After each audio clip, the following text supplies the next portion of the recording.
Welcome back guys. In this educational and informational video, I'll try to teach you how you can get better click-through rate on your blog post. I see these days a lot of people are facing when the discover traffic went to zero and even your pages comes in search result, you don't get enough click on these pages. This is going to be a very small video but very informational. Please watch this video carefully for next few minutes.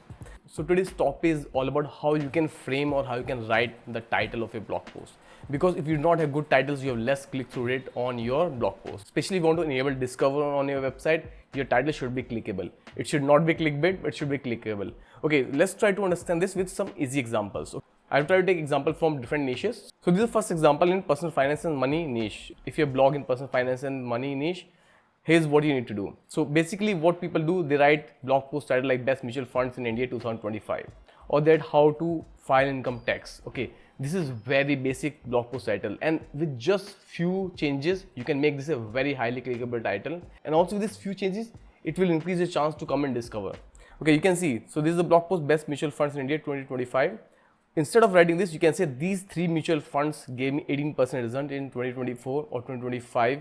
Here's what I am buying now. So you can write something like this. Basically these both are same blog post, but just because you made it a little bit personal experience, as little is curiosity based, people want to know what are these three mutual funds which give 18% returns, and also it is very relatable to people. So please make sure do not write this kind of basic blog post title. Please change them something like this. The more personal it is, the better it is. And if you haven't watched my last video, please watch this video how I explain that SEO is going dead. If you want to get traffic from search results or you want to get traffic anyways, it's very important to write personal stories or personal experiences which cannot be replicable by AI, or AI cannot replace those with AI overviews. So it's very important. Same thing, how to file income tax. You can write this, no CA needed, how I filed my ITA in just 15 minutes using just my phone. So why these both things works? Because they are giving personal experience, they have curiosity in these titles and relatively benefit. They both provide some benefit to people who are reading it. So try to learn, do not write this basic blog post. You can always take help of ChatGPT or Gemini to research the blog post title, not to write the complete blog post, but to research the titles of the blog post. Okay, let's take second example with the food and recipes. So example basic title would be paneer recipe for dinner. And then you can change it to easily this 15-minute paneer recipe saved my lazy weekend nights, better than Swiggy. And now you will say, okay, I'm not so creative to change this basic blog title to this interesting one.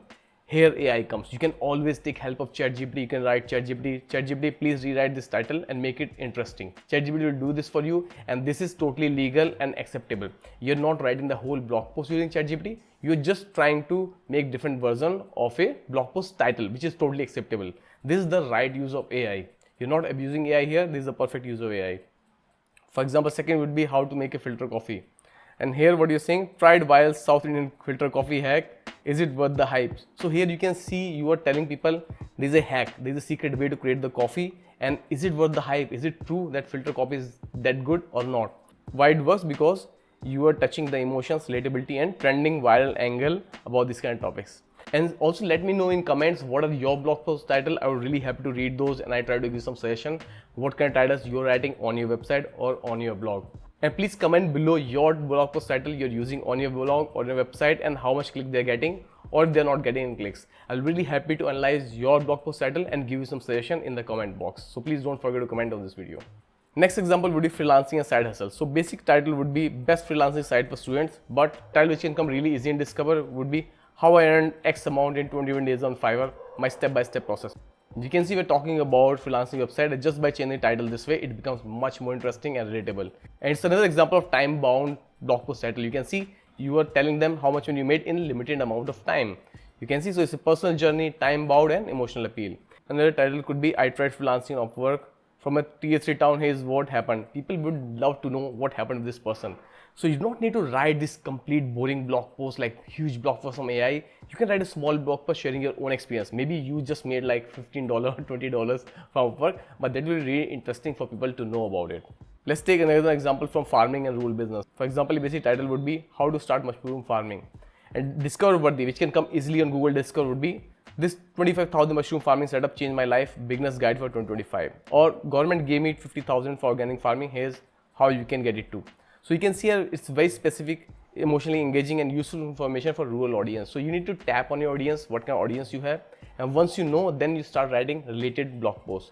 Start writing the related blog post title. Not just the blog post title, it's also about the how to write the blog post. If you want to know how to do proper keyword research and how to write blog posts, I'll add links in description. They're very, very useful videos. I'm sure they will really help you a lot. So if you want to learn more about keyword research, how to select titles, how to write blog posts, please check the link in description. It will really help you out. For the people in tech and app domain, if you write, for example, a technical blog post like best payment apps in India, instead of this, if you want to make it discover worthy, what you can do, you can change it like, I stopped using Google Pay for 7 days. Here's what surprised me with Phone Pay. So what you're doing, instead of telling like what the best payment app, you are comparing two payment apps and you're telling when I stop using this, what happened with the other app. Basically, you're giving information about both the apps, but still it's a very curious angle. It brings contrast and curiosity between two applications. Or you can say top 5 Indian apps I use every day that no one talks about. So people say, okay, is there an app I don't know about it? Maybe the app everybody knows about it. It still looks a little bit clickbait, but it's not clickbait. You're just trying to generate some curiosity into the readers. Now let's talk about one of the most famous niche, which is health and wellness. So basic title would be tips for weight loss. If you want to make it discover worthy, so it comes on discover, what you can do, you can say, I lost 8 kilograms in 60 days and no gym or diet by simple Indian morning routine. And now you must say, you haven't done this. If you haven't done this, then I think you should consider your niche. If you want to write into niche which you have no experience about it, I think that's not the right niche. I talk about this in very detail in this video, put somewhere on the I link or link in the description. It's very important you should write about the topic you have experience in, because you can try to gather some little bit information here and there, but if you don't have enough interest or you do not learn a lot about that topic or in that niche, it's not really a good idea to create a blog around it. Or you can say this desi drink help my fatty liver, backed by Ayurveda and science. It's emotional storytelling, and you can change the country here. For example, if you live in a different country, you can bring some context from your own country. For example, if you're from Latin America, you can say this mate tea helped me for my fatty liver or anything, something like that. Try to be more creative. So basically, I want to say overall, you need to write titles which are more personal experience, more curiosity driven, and that's the best way to get a lot of Discord traffic. Now let's talk about bonus format, which is perfect for Discord. You can write something like, I tried dash for 7 days and dash, here's what happened. You can fit anything here. For example, I try payment app for 7 days, here's what happened. Or the truth about dash, nobody tells. You can put it here, anything. For example, coffee, or you can say Bitcoin, or you can put anything here. It's like general format. You can create any kind of blog post using this kind of format. Or how I dash without and still got this. Another one here, X reason why dash worked for me in 2025. You can put anything here. For example, you can say meditation worked for me, coffee worked for me, or organic farming worked for me, or blogging worked for me. You can put anything here. Just like this, I create a very effective cheat sheet with 20 formats which are predefined. You just need to put your subjects there, just like we put something here, and you can create very, very interesting, highly clickable blog posts. If you use that cheat sheet in writing the blog post title, you have very high chances to come in Google Discover. It's a free cheat sheet. You can download the cheat sheet, link in description. If this video helped you out, you think it was an information video, don't forget to like the video, subscribe to the channel. I really, really appreciate that. And please watch this video to know the art of writing a really effective blog post.